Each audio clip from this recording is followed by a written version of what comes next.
चलिए हम आज वाले टॉपिक के स्टार्ट करते हैं। ये मैथ्स में जो है ये एक नया टाइप है, नेक्स्ट टाइप है हमारे पास पर्टिकुलर इंटीग्रल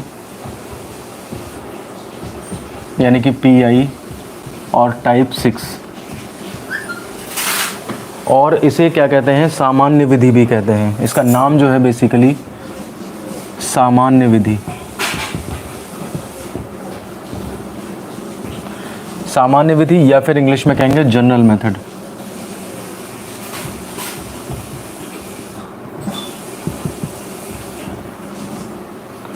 अब मैं बता दूं आपको जनरल मेथड क्यों है। ये जनरल मेथड क्यों कह रहे हैं, पहले ये समझ लीजिए। जैसे टाइप 1 में था हमारे पास e⁴ हो तो क्या तरीका है, वो अलग तरीका था। फिर हमारे पास sin x या cos x आए, उसका क्या तरीका है, वो अलग तरीका था। x⁴n का वो अलग तरीका था। फिर x के साथ ये तरीके जो थे वो सब एक तरह से शॉर्टकट मेथड थे। हमारे पास ये जो जनरल मेथड अब हम पढ़ने जा रहे हैं वो एक ऐसा तरीका है जिसको चाहे आप इस पे अप्लाई करो, चाहे आप इस पे अप्लाई करो, चाहे आप इस पे अप्लाई करो, चाहे इस पे अप्लाई करो, सब में सॉल्यूशन देगा ये। बस ये है कि करने में थोड़ा लंबा है, ये प्रोसीजर थोड़ा लंबा है। शॉर्टकट्स रखने से जो है वो आराम से काम चल जाता है। तो इसलिए हमने प्रोसीजर पढ़ पढ़ के कर दिया। अब बात आती है कि जब हमें वो भी मालूम है और सामान्य विधि मालूम है तो फिर शॉर्टकट ही क्यों नहीं पढ़ रहे हैं, सामान्य विधि क्यों नहीं पढ़ रहे हैं। तो ये है कि पेपर में क्वेश्चन सामान्य विधि कह के आता है कि आपको दे देंगे सिंपल क्वेश्चन। जैसे आपसे कहेंगे P I is equal to e⁴ upon D square plus 2d plus 1।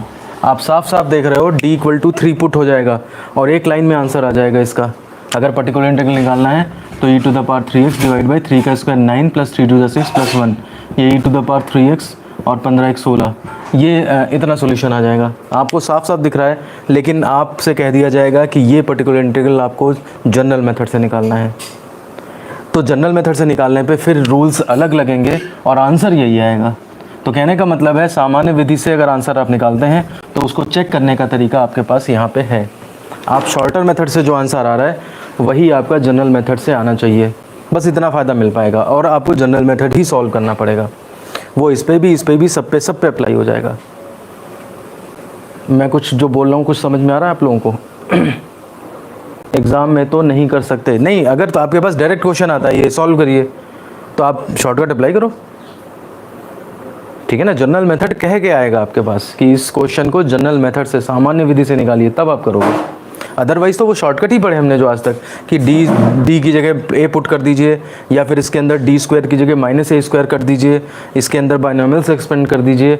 ये सब जो है वो एक तरह से वो मेथड शॉर्टकट ही है। जनरल मेथड ऐसा है जो हर एक पे अप्लाई होगा जा करके। तो अब देखते हैं हम इसको कि ये मैंने बता दिया, इसका ओवरव्यू बता दिया कि क्या है, क्यों पढ़ रहे हैं, कहाँ काम आएगा, ये सब चीज़ें हमने देख ली। तो अब हम देखते हैं कि जनरल मेथड होता क्या है, ठीक है ना।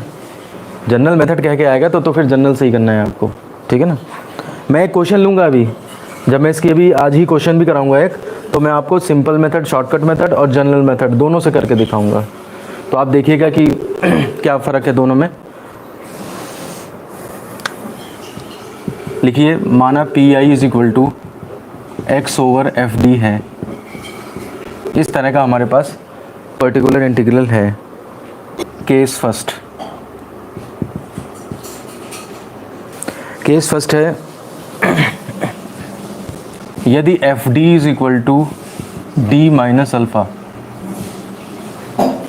मतलब आपके पास जो नीचे fd है वो आप अगर d माइनस अल्फ़ा फॉर्म में लिख सकते हैं। d माइनस अल्फ़ा फॉर्म में ये हुआ जा करके जैसे जब ऑक्सिलरी इक्वेशन निकालते थे तो ऑक्सिलरी इक्वेशन में सॉल्व करके फिर जैसे मान लिया x-2 और x या m-2 और m-3 आया इज इक्वल टू 0, इस तरह से आया। तो आपने क्या किया, आपका जो एक्सप्रेशन था m² प्लस जो भी था उसको आपने इस तरह ब्रैकेट्स में फैक्टराइज ही तो करके लिखा है। तो अगर मान लिया केवल एक ही फैक्टर है d माइनस अल्फ़ा, भाई m को d लिख दो तो d-2 और d-3 ये उसी d² समथिंग उसी के तो फैक्टर आएंगे।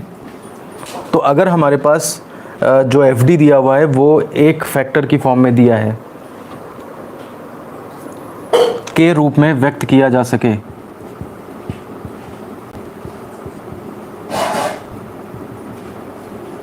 मतलब जो एफ डी है ये वाला, इसको आपने एक फैक्टर की फॉर्म में रिप्रेजेंट कर दिया। तो यही जो पी आई है आपका, ये चीज़ जो है वो अब किस में कन्वर्ट हो जाएगी, उसके लिए क्या फॉर्मूला चलेगा, ध्यान से देखिए। ये आपका चलेगा e to the power alpha x, यानी कि ये जो अल्फ़ा था फैक्टर, वो चीज़ वो फैक्टर यहाँ पे फैक्टर का बल्कि रूट आप कह लीजिए, d minus alpha equal to 0 रखें तो d इक्वल टू अल्फ़ा आएगा ना, वो अल्फ़ा यहाँ रखा है। e to the power alpha x integral e to the power minus alpha x और कैपिटल X dx।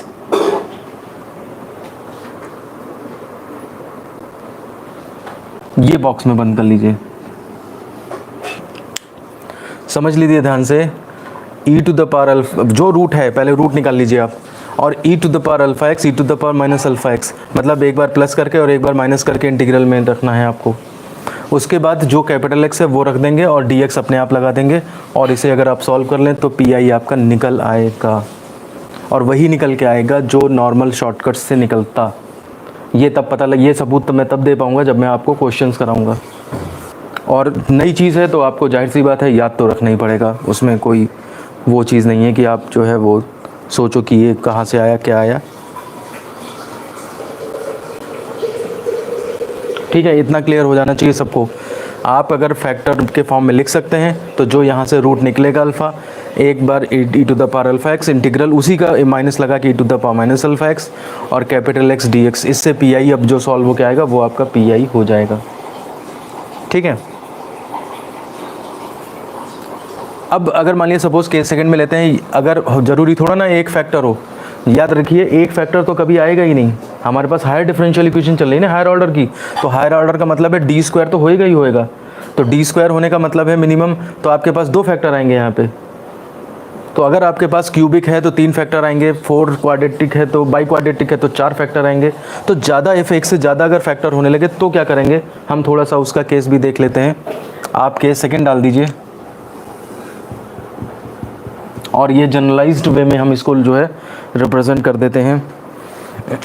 यदि एफ डी इक्वल टू, एक नहीं है कई सारे हैं, d माइनस अल्फ़ा 1 पहला है, d माइनस अल्फ़ा 2 दूसरा है, अलग अलग रूट्स हैं मान लिया, और so on d minus alpha n है के रूप में व्यक्त किया जा सके, तो कि पी आई कितना होगा।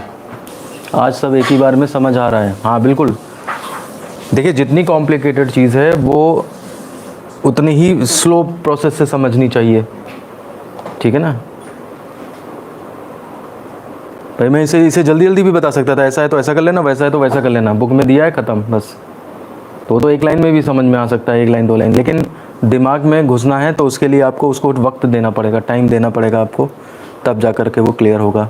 अब देखिए अगर एफ डी इक्वल टू इस फॉर्म में है तो पर्टिकुलर इंटीग्रल कैसे निकलेगा। देखिए P I is equal to, पहले मैं लिख के दिखा देता हूँ, 1 over D minus alpha 1 D minus alpha 2 so on D minus alpha n और इंटू एक्स, ऐसे आएगा। यही तो लिखेंगे हम, एफ डी की वैल्यू डाल दी मैंने केवल इतनी वाली, आप लिख लो पहले इसे। अब देखिए सब कुछ एक साथ नहीं अप्लाई कर देंगे, आप एक टुकड़ा उठाओगे और उसे अप्लाई करा दोगे ठीक उसी तरह से जैसे यहाँ कराया था, ठीक है ना, और बाकी सब छोड़े रखोगे। मैं बताता हूँ आपको, देखिए कैसे। नेक्स्ट लाइन में आप क्या करोगे, 1 upon D minus alpha 1 D minus alpha 2 so on up to, आप इससे एक पिछले वाला रह गया है, मतलब D minus alpha n minus 1, समझ में आ रहा है कि नहीं। डी माइनस अल्फ़ा n मैं ऑपरेट कराने जा रहा हूँ, तो इससे एक पीछे जो कि यहाँ पे नहीं लिखा है लेकिन उसे मैंने यहाँ लिख दिया है, इससे अल्फ़ा n वाले से एक रूट कम, वो वहाँ तक बचा। और ये जो फैक्टर है मैं ठीक इसी तरह से अप्लाई करने जा रहा हूँ आगे, तो क्या हो जाएगा, e to the power alpha x, तो यहाँ पे हो जाएगा e to the power alpha n root है ना, तो अल्फ़ा n x, समझिए। और आगे इसके हो जाएगा जा करके इंटीग्रल इसी का माइनस, यानी कि e to the power minus alpha n x और इंटू कैपिटल X dx। ये लाइन अब क्लियर हो जानी चाहिए, अब इतना ध्यान से समझ रहे हैं अगर।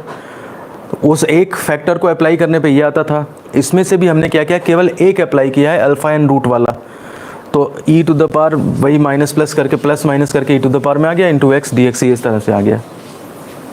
अब ये आपका इंटीग्रल वगैरह सॉल्व होता चला जाएगा। जब ये सॉल्व हो जाए तो आप एक और उठा के ट्राई कर दोगे, मतलब उससे अप्लाई कर दोगे। कैसे? वही तरीका रहेगा, e to the power alpha n minus 1x और ये वगैरह। मतलब अब जो सॉल्व होके आएगा ये पूरा आपका कैपिटल एक्स बन जाएगा, और ये वाला टुकड़ा फिर सॉल्व हो जाएगा वही e to the power alpha n minus 1x integral e to the power minus alpha n minus 1x into capital x d x. मुझे बताइए कुछ समझ में आ रहा है? मतलब अगर मेरे पास कई सारे फैक्टर हैं तो मैं एक उठा के अप्लाई कर दूंगा पहले, बाकी को छोड़े रखूंगा, सॉल्व होकर जो आएगा फिर दूसरा वाला उठा के कर दूंगा। यही प्रोसीजर चलता जाएगा जब तक कि लास्ट वाला डी ख़त्म ना हो जाए। डी अल्फ़ा एन क्या है? अल्फ़ा एन कहाँ गया? वो वही तो ऑपरेट किया है मैंने, उसका रूट उठा के ऑपरेट किया है। यहाँ ध्यान दीजिए, ये इस वाली लाइन कैसे लिखी थी? डी माइनस अल्फ़ा था तो अगली लाइन में पी आई बस इतना होता था, डी तो गायब हो गया ना, डी माइनस अल्फ़ा ये गायब हो गया, और उसका जो रूट है अल्फ़ा वो यहाँ आया और एक्स ये रहा। तो मैंने लास्ट वाला D minus alpha N operate करवा दिया है इसी तरह, तो वो ऑपरेट हो गया और बचे हुए उससे एक कम वाले, यानी कि ये n रूट्स थे तो यहाँ पे n माइनस 1 रूट्स बचे हैं।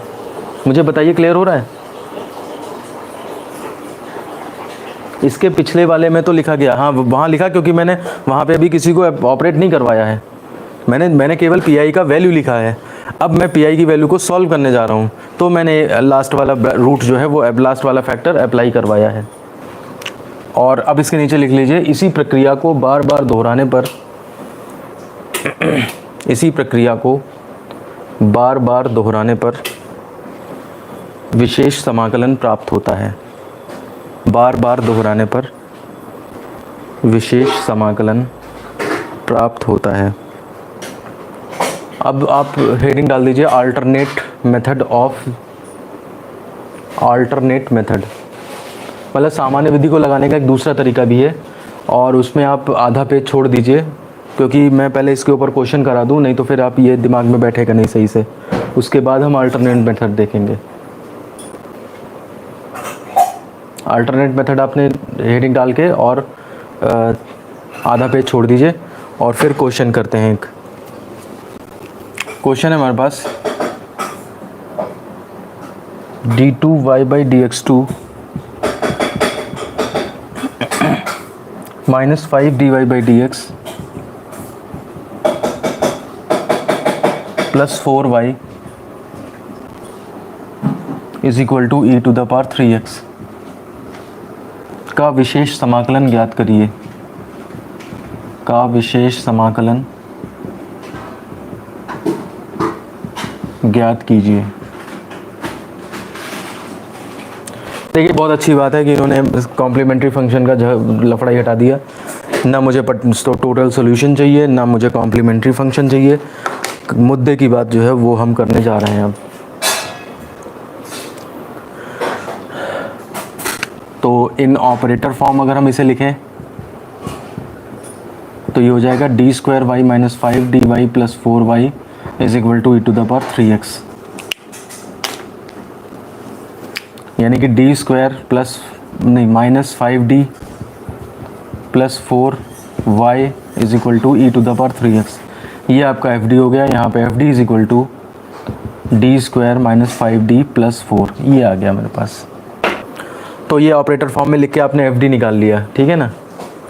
अब इसके बाद देखिए, पहले हम इसको नॉर्मल तरीके से करते हैं। हर्षित कह रहे हो ना नॉर्मल तरीका, तो वो नॉर्मल सिंपल तरीका जो है वो उससे शॉर्टकट वाले से ही कर लेते हैं। अगर पेपर में क्वेश्चन आया और उसने कहा कि केवल सॉल्व करिए इसको, तो आप वो पहला शॉर्टकट वाले ही लगा दोगे।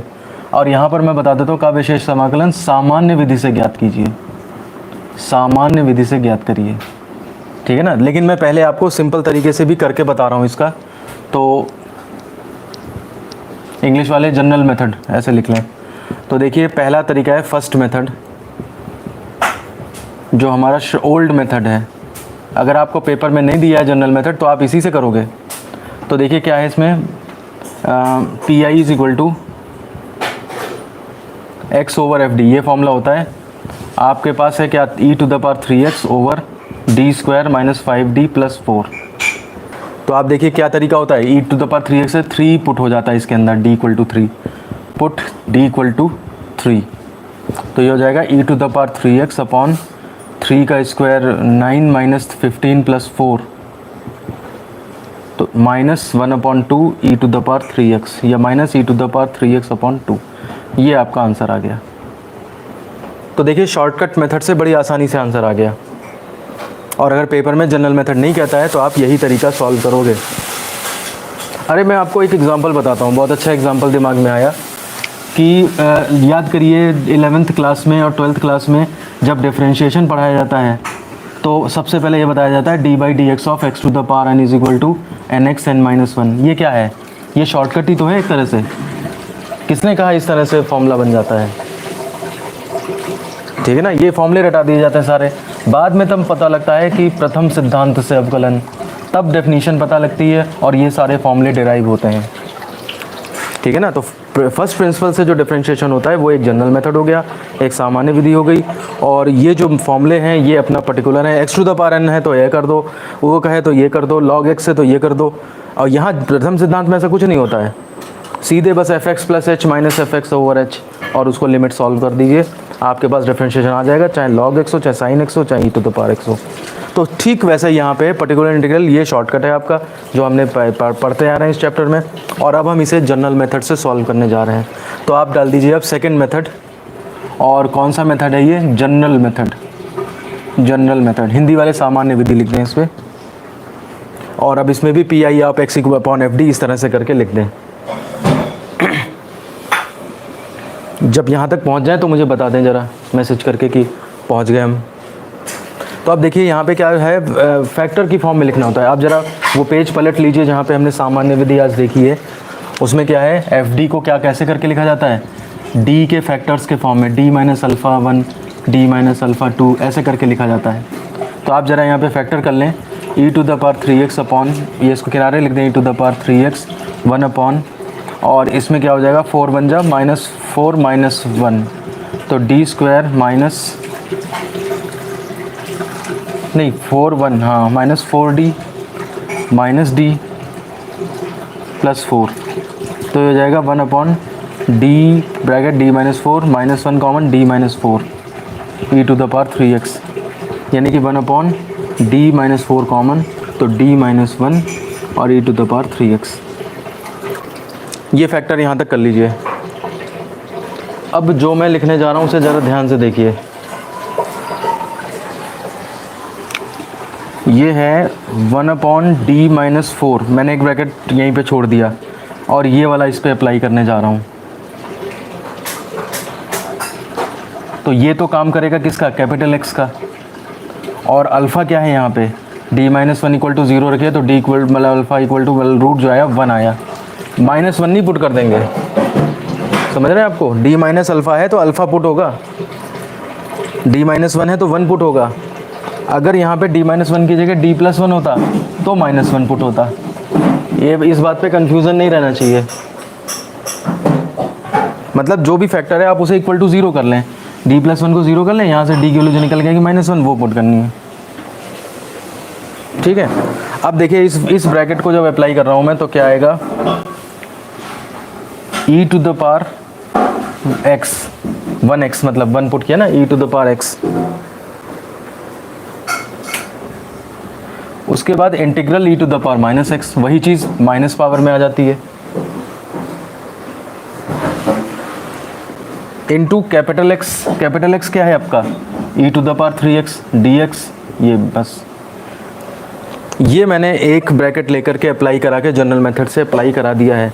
इस लाइन में किसी को कोई प्रॉब्लम है तो बताए, आप समझिए जो मैंने आपको कंसेप्ट समझाया शुरू में उसका यूटिलाइजेशन करके ये लाइन लिखी है, आपको ठीक से समझ में आती है, आप अप्लाई करना सीख गए हो तो मैं आगे बढ़ूँ। रिपीट, चलिए मैं रिपीट कर देता हूँ। जो मेरा फॉर्मूला है वो है e to the power minus नहीं e to the power alpha x integral e to the power minus alpha x capital x d x, ये है फॉर्मूला। और अल्फ़ा क्या है, उस फैक्टर को जो फैक्टर है जो अप्लाई करने जा रहे हो उसको इक्वल टू 0 पुट करके जो रूट निकलता है वो चीज़ रखनी है यहाँ पे आपने।